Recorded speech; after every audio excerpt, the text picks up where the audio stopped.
ஒரு காலத்துல விஜயநகரத்துக்கு பக்கத்துல தர்மபுரி அப்படிங்கிற ஒரு பெரிய ஊரு. அந்த ஊருக்கு நடுவுல பெரிய ராமர் கோவில் இருந்துச்சு. அந்த ராமர் கோவிலுக்கு நூத்துக்கணக்கான பக்தர்கள் தினமும் வந்து போவாங்க.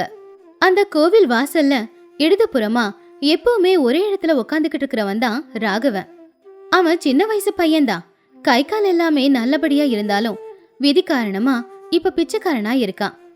கோயிலுக்கு வந்து போற பக்தர்கள் கிட்ட கை நீட்டி பிச்சை கேட்டுக்கிட்டு இருப்பான். அன்னைக்கு வெள்ளிக்கிழமை கோயிலுக்கு பக்தர்கள் நிறைய பேர் வந்தாங்க. அவங்க கிட்ட கை நீட்டி ரொம்பவும் கவலையா, அம்மா தர்மம் பண்ணுங்கம்மா, சாப்பிட்டு 2 நாள் ஆச்சுமா, தர்மம் பண்ணீங்கன்னா கடவுள் உங்களை நல்லபடியா வச்சுப்பான். அப்போ ஒருத்தங்க ஒரு ரூபா போட்டு, பாவம் இந்தப்பா வாங்கிக்கோ. அவன் கையெடுத்து கும்பிட்டு, ரொம்ப நன்றிங்கம்மா. அந்த நேரத்துலதான் அந்த ஊரோட தலைவரான கஜபதி பட்டு துணிய போட்டுக்கிட்டு கோயிலுக்கு வரும்போது வாசல்ல உட்காந்துக்கிட்டு இருந்த ராகவனை பார்த்து நின்னான். சி, கோவிலுக்கு போற வழியில இவன் முகத்தை பார்த்துட்டானே. ஐயா தர்மம் பண்ணுங்க ஐயா. ஏண்டா கை கால் எல்லாம் நல்லா தானே இருக்கு, வேலை செஞ்சு பழைக்க கூடாதா? சாமி பேரை சொல்லி பிச்சை எடுத்து வாழ்ந்துக்கிட்டு இருக்கியே. உங்களை மாதிரி ஆளுங்களால தான் நாடே வீணா போகுது. போய் எதுனா வேலைய பாருடா. ராகவன் கண்ணீரோட தலை குனிஞ்சு, ஐயா. கஜபதி கோவமா ஒரு ரூபாவை அவன் முகத்துல தூக்கி எறிஞ்சு, ஏதோ போனா போகுதுன்னு போடுறேன், மறுபடியும் கண்ணில் படாத. ராகவன் அவமானத்தோடவே அந்த 1 ரூபாவை எடுத்து தட்டுல போட்டுக்கிட்டான். கோயிலுக்கு வரவங்க போறவங்க எல்லாரும் 1 ரூபாவாவது போடுவாங்க. ஆனா தினமும் கோயிலுக்கு போயிட்டு வர பெரிய வீட்டு பார்வதி அம்மா மட்டும் ராகவனை கண்ணெடுத்து கூட பார்க்க மாட்டாங்க. கோயிலுக்குள்ள போயிட்டு வந்துருவாங்க. 1 நாள் போச்சு, 2 நாள் போச்சு, இப்படியே 1 வாரமும் போச்சு. ராகவனுக்கு ஆச்சரியமா இருந்துச்சு. அவன் மனசுக்குள்ள, என்ன இந்த அம்மா ஊர்ல எல்லாருக்குமே நியாயம் சொல்லுவாங்க, ஆனா பிச்சைக்காரனுக்கு 1 ரூபாய் தர மாட்டேங்கிறாங்க, கொஞ்சம் கூட கருணையே இல்ல. அன்னைக்கு பெரிய வீட்டு பார்வதி அம்மா கோவிலுக்குள்ள இருந்து வெளியில வரும்போது ராகவா அன்னைக்கு கொஞ்சம் தைரியமா அவங்க எதிர்க்க போய் நின்னு அவங்க காலில் விழுந்து, அம்மா 1 நிமிஷம் நில்லுங்க அம்மா. அப்ப பெரிய வீட்டு பார்வதி அம்மா நிமிந்து பார்த்து, ஆ என்னடா, ஏண்டா குறுக்க வந்து நின்னுக்கிட்டு இருக்க? அம்மா நான் பிச்சைக்காரம்மா. கோவிலுக்கு வர்றவங்க போறவங்க எல்லாரும் என்னைக்காவது 1 ரூபாயாவது போட்டுட்டு போவாங்க. ஆனா கோவிலுக்கு வரீங்க போறீங்க, 1 நாள் கூட என்ன நிமிந்து பார்த்ததில்லையே. என் மேல கருணை காட்டலாம் இல்லையா? கருணையா? கருணை எனக்கு நிறைய இருக்கே. ஆனா அம்மா. ஆனாலும் நான் பிச்சை போட மாட்டேன். ராகவன் ஆச்சரியமா, என்னம்மா? இப்போ நான் உனக்கு தானம் பண்ணா நீ எனக்கு திரும்பி என்ன பண்ணுவ? ராகவனுக்கு ஒன்னும் புரியல. திருப்பி கொடுக்கறதா? அம்மா நான் ஒரு பிச்சைக்காரன், திருப்பி கொடுக்க என்கிட்ட என்னம்மா இருக்கு? அப்ப பெரிய வீட்டு பார்வதி அம்மா, நல்லா யோசிச்சு பாரு, எதுவும் இல்லாதவன் இந்த உலகத்துல யாருமே இல்ல. உன்னால எனக்கு எப்போ ஒண்ணு கொடுக்க முடியுதோ அப்பதான் நான் உனக்கு தானம் பண்ணுவேன். அது வரைக்கும் தொந்தரவு பண்ணாத அப்படின்னு சொல்லி பார்வதி அம்மா அங்கிருந்து போயிட்டாங்க. ராகவனுக்கு அன்னைக்கு ராத்திரி தூக்கமே வரல. என்கிட்ட என்ன இருக்கு, நான் என்ன கொடுக்க முடியும் அப்படின்னு ராத்திரி முழுக்க யோசிச்சுக்கிட்டு இருந்தான். அடுத்த நாள் காலையில ராகவன் எப்பவும் போலவே கோவில் வாசல்ல உட்காந்துக்கிட்டு இருந்தான். ஆனா அவன் மனசுல கொஞ்சம் கூட நிம்மதியே இல்ல. அப்பதான் கோவில் வாசல்ல இருக்கிற செம்பருத்தி பூச்செடியில இருந்து ஒரு செம்பருத்தி பூ அவன் மடியில வந்து விழுந்துச்சு. ஆ பூவு, இதை என்னால கொடுக்க முடியும். அன்னைக்கு மதியம் பெரிய வீட்டு பார்வதி அம்மா கோயிலுக்குள்ள இருந்து வெளியில வந்தாங்க. ராகவன் உடனே அவங்க முன்னாடி போய் நின்னான். அவன் கையில இருக்கிற பூவை அவங்க கிட்ட கொடுத்து, அம்மா இந்தாங்க, இன்னைக்கு என்கிட்ட இது இருக்கு. நேத்து கேட்டீங்களே, இந்த பூ உங்களுக்கு தான். அந்த அம்மா நின்னு அந்த பூவை பார்த்து தடவை சிரிச்சாங்க. ஆ இப்ப வழிக்கு வந்தடா, இதுதான் உன்னால கொடுக்க முடியும். அந்த அம்மா பாசத்தோட அந்த பூவை எடுத்து தலையில வச்சுக்கிட்டாங்க. அதுக்கப்புறம் இடுப்புல சொருகி இருந்த ஒரு பைய எடுத்து 2 ரூபாவை அவன் கையில வச்சு, இந்தா இதுதான் இந்த பூவுக்கான விலை. அம்மா பிச்சை போட்டா 1 ரூபாய் போடுவாங்க, நீங்க 2 ரூபாய் போட்டிருக்கீங்களே. இது பிச்சை இல்லடா, வியாபாரம். நீ எனக்கு பூவை கொடுத்த, அதுக்கு நான் பணம் கொடுத்துட்டேன், கணக்கு முடிஞ்சு போச்சு, போ. ராகவ கையில இருக்கிற 2 ரூபாவையும் பார்வதி அம்மாவையும் பார்த்துக்கிட்டே நின்னுட்டான். வியாபாரம் அப்படிங்கிற வார்த்தை கேட்டதும் அவன் யோசிக்க ஆரம்பிச்சான். அன்னையில இருந்து ராகவன் பிச்சை எடுக்கவே இல்லை. விடிய காலையிலேயே எழுந்திருச்சு குளிச்சு முடிச்சு கோவிலை சுத்தி இருக்கிற பூச்செடியில இருக்கிற பூக்களை எடுத்துட்டு வந்து ஒரு இலையில போட்டு அதை விற்க ஆரம்பிச்சான். கோயிலுக்கு வரவங்களுக்கு பூ கொடுத்து அதுக்கு அவங்க கொடுக்கற பணத்தை வாங்கிக்கிட்டு இருந்தான். பக்தர்களுக்கும் பிச்சையா ₹1 போடுறதை விட அந்த பூவை வாங்கிட்டு போய் கடவுளுக்கு முன்னாடி வச்சு அதுக்கு பதிலா அவனுக்கு ₹1 கொடுக்கறது பிடிச்சிருந்துச்சு. இப்படியே ஒரு வாரமும் போச்சு. பெரிய வீட்டு பார்வதி அம்மா மறுபடியும் வந்தாங்க. ராகவ ரொம்ப சந்தோஷமா, அம்மா வாங்கம்மா, இந்தாங்க உங்களுக்காக நல்ல பூவை எடுத்து வச்சிருக்கேன். ரொம்ப நல்லா இருக்கே, எவ்வளவு? ராகவன் சிரிச்சுக்கிட்டே, என்னம்மா விலை கேட்குறீங்க?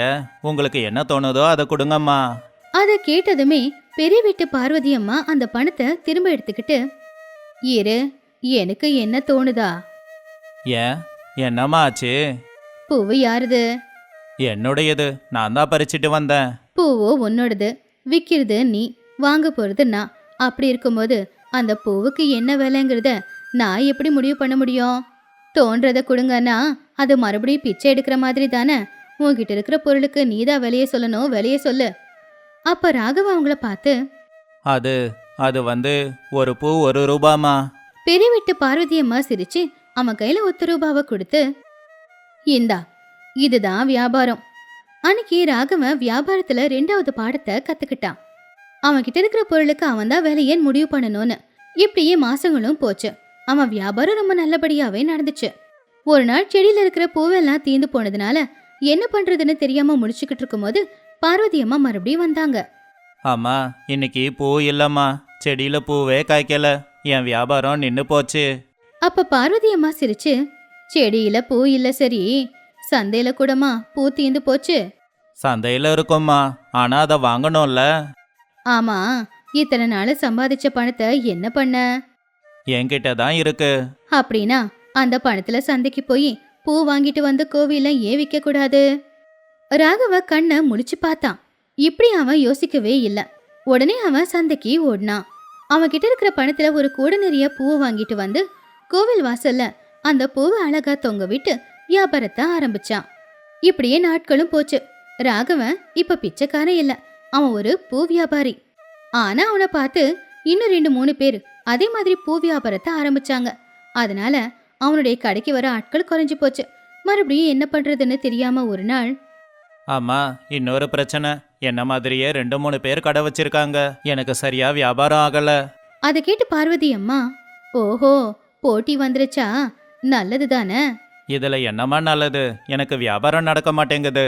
டே ராகவா, நீ சந்தையில வாங்கிட்டு வந்து இங்க விக்கிற, அவங்களும் சந்தையில வாங்கிட்டு வந்து இங்க விக்கிறாங்க. ஒரே இடத்துல வித்துக்கிட்டு இருந்தா எப்படிடா லாபம் கிடைக்கும்? அப்ப என்ன பண்றது? சந்தையில பூ வாங்கி இங்கேயே உட்காந்து ஏன் வித்துக்கிட்டு இருக்க? இந்த ஊர்ல 10 கோவில் இருக்கு, சுத்தி இருக்கிற ஊர்ல 20 கோவில் இருக்கே. ராகவன் யோசிச்சு பார்த்து, ஆ, ஆமா. ஒரு மாட்டு வண்டியை வாங்கிக்கோ. தினமும் விடிய காலையில சந்தைக்கு போய் மாட்டு வண்டியில நிறைய கூட பூவை வாங்கிக்கிட்டு எல்லா கோயிலுக்கு போய் வாசல்ல உன்ன மாதிரி இருக்கிற சின்ன வியாபாரிங்களுக்கு நீயே பூவை வித்துடு. அப்போ ராகவனுக்கு பார்வதி அம்மா என்ன சொல்ல வராங்கன்னு புரிஞ்சுது. அவன் அவன்கிட்ட இருக்கிற பணத்தோட சேர்ந்து கொஞ்சம் கடனும் வாங்கி ஒரு மாட்டு வண்டியை வாங்கி சில்லற வியாபாரத்தை விட்டுட்டு நோட்டு வியாபாரத்துக்கு மாறினான். இப்படியே வருஷங்களும் ஓடி போச்சு. ராகவன் இப்போ ராகவையாவாயிட்டான். 4 மாட்டு வண்டி, 10 வேலைக்காரங்களோட சேர்ந்து சுத்தி இருக்கிற 50 கிராமங்களுக்கும் அவன் பூ வித்துக்கிட்டு இருந்தான். ஆனால் அவனுக்கு ஏதோ திருப்தி இல்லாத மாதிரி இருந்துச்சு. ஒவ்வொருத்தரையும் பூ வாங்க அடுத்த தேசத்துக்கு போக வேண்டி இருந்துச்சு. லாபத்துல குறைஞ்சுக்கிட்டு இருந்துச்சு. இந்த தடவை அவனே பார்வதி அம்மா தூங்கிக்கிட்டு இருக்கும் போது அவங்க கிட்ட போய் மெதுவா அவங்கள எழுப்புனான். ஆமா, எழுந்துறீங்க. அட ராகவையாவா, வாங்க வாங்க, நாங்க கொடுத்து வச்சிருக்கோம். அம்மா, கிண்டல் பண்றீங்களா? நான் உங்க புள்ள. எனக்கு இன்னொரு சந்தேகம் இருக்குமா. இன்னும் பூ வாங்குறத நிப்பாட்டலையா நீ? என்னம்மா? டே முட்டா பேல, இத்தனை நாள் வெளியில பூ வாங்கின, இப்ப அந்த பூவை நீயே வளர்க்கலாமே. அந்த ஒரு வார்த்தை ராகவனுடைய வாழ்க்கைய மாத்துச்சு. பூ வாங்குறதில்ல, பூ வளர்க்கணும். உடனே அந்த ஊர்ல பெரிய மனுஷனான வியாபாரி கஜபதிய பார்க்க போனான். கஜபதிக்கு சரியா விளைச்சல் விளையலைங்கிறதுனால அவன்கிட்ட இருக்கிற வயல் எல்லாத்தையும் வித்துக்கிட்டு இருந்தான். கஜபதி ராகவனை பார்த்து, யார் நீ? என்ன வேணும்? ஐயா, நான் ராகவன் ஐயா. உங்ககிட்ட இருக்கிற 50 ஏக்கர் நிலத்தை வாங்கலான்னு வந்திருக்கேன். நீ அந்த கோவில் வாசல்ல இருந்த பிச்சைக்காரன்ல? அது அந்த காலம். இப்ப வயலுக்கு விலை என்னன்னு சொல்லுங்க. கஜபதி அவமானப்பட்டு வெக்கப்பட்டு தலகுனிஞ்சு நின்னான். ஒரு பிச்சைக்காரன் இன்னைக்கு அவன்கிட்ட வயல் வாங்குற அளவுக்கு பணக்காரன் ஆயிட்டான். ராகவன் அந்த 50 ஏக்கர்ல பூத்தோட்டத்தை வளர்த்தான். ஊர்ல இருக்கிற 100 பேருக்கு வேலை கொடுத்தான். இப்போ வேற தேசத்துல இருந்து வியாபாரிங்க எல்லாரும் மாட்டு வண்டியில வந்து பேரம் பேசி ராகவன் கிட்டயே பூ வாங்கிட்டு போற நிலைமைக்கு அவன் வளர்ந்தான். அப்படி சில வருஷங்களையே ராகவன் அந்த ஊர்லயே ரொம்ப பெரிய பணக்காரனா மாறினான். ஒரு நாள் அந்த பெரிய வீட்டு பார்வதி அம்மா அவங்க வீட்டு வாசல்ல படுத்து தூங்கிக்கிட்டு இருக்கும்போது ராகவன் ஒரு பெரிய பானை நிறைய தங்க காசை கொண்டு வந்து அவங்க காலடியில வச்சான். அப்ப ராகவன் அந்த அம்மா கிட்ட, அம்மா, இதெல்லாம் உங்க கருணை. இந்த சொத்து உங்களுக்கு சொந்தம். அப்போ பார்வதி அம்மா எழுந்திருச்சு உட்காந்து அந்த பானையை காலால தள்ளி விட்டு, டேய், ஏண்டா என் தூக்கத்தை கெடுத்த? அம்மா, டேய், நான் உனக்கு பிச்சை போடல, அது உன்னோட கஷ்டம், எனக்கு எதுவும் வேண்டாம் போ. ராகவன் எவ்வளவு கெஞ்சி கேட்டாலும் அவங்க வாங்கிக்கவே இல்ல. டேய், எனக்கு ஏதாவது கொடுக்கணும்னு இருந்தா அதோ அங்க செம்பருத்தி பூ இருக்கு பாரு, அதை கொண்டு வந்து கொடு, போதும். ராகவன் சந்தோஷமா அந்த பூவை பறிச்சுட்டு வந்து கொடுத்தான். அதை கொண்டையில சுருக்கிக்கிட்டு, இப்ப போடா, எனக்கு கொஞ்சம் நிம்மதியா தூங்க விடு அப்படின்னு சொல்லி மறுபடியும் படுத்து தூங்குனாங்க. ராகவன் அந்த உன்னதமான தாய்க்கு மனசுலயே நன்றி தெரிவிச்சுக்கிட்டு அங்கிருந்து கிளம்புனான்.